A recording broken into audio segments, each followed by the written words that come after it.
పెద్ద ice cream విపత్తు. ఇది లోని వేసవి ఉష్ణోగ్రతలో అత్యంత వేడి రోజు, మరియు ప్రతి ఒక్కరూ వార్షిక ఐస్ క్రీం మహోత్సవానికి చాలా ఉత్సాహంగా ఉన్నారు.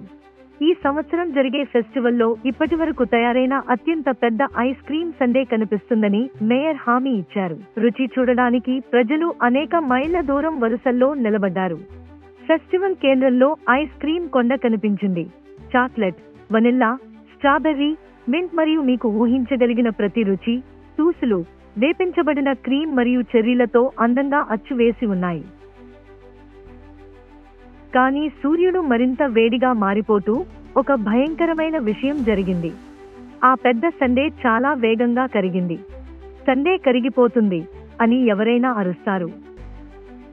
ఎవరో ఆపడానికి ప్రయత్నించే ముందే ఆ ఐస్ క్రీం నదిలా ప్రసారం అవుతుంది. ఫెస్టివల్ ప్రదేశాన్ని దాటి ప్రవహించడానికి మొదలవుతుంది.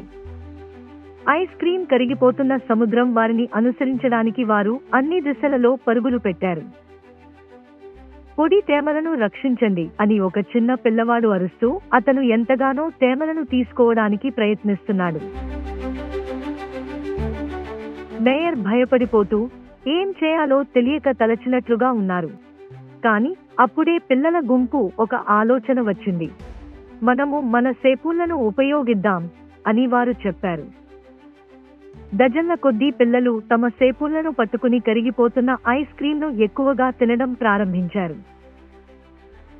పెద్దవారు కూడా జోక్యం చేసుకుని నవ్వుతూ కలిసిపోయిన గందరగోళాన్ని దూరం చేసేలా తినడం ప్రారంభించారు. కొన్ని క్షణాల్లో ఐస్ క్రీం నదిపోయింది. అందరూ పిండిన మరియు అంటిపెట్టుకున్నప్పటికీ ఆనందంగా ఉన్నారు. మేయర్ చిరునవ్వుతో చెప్పాడు, బాగుంది, ఇది శుభ్రం చేయడానికి ఒక మార్గం. ఐస్ క్రీం మహోత్సవం ఇప్పటివరకు అత్యంత స్మరణీయమైనది అయింది. అప్పటి నుండి ప్రతిసారి మరొక పెద్ద ఐస్ క్రీం విపత్తు వస్తే అందరూ తమ అతి పెద్ద సేపును తీసుకువచ్చేలా అయ్యారు.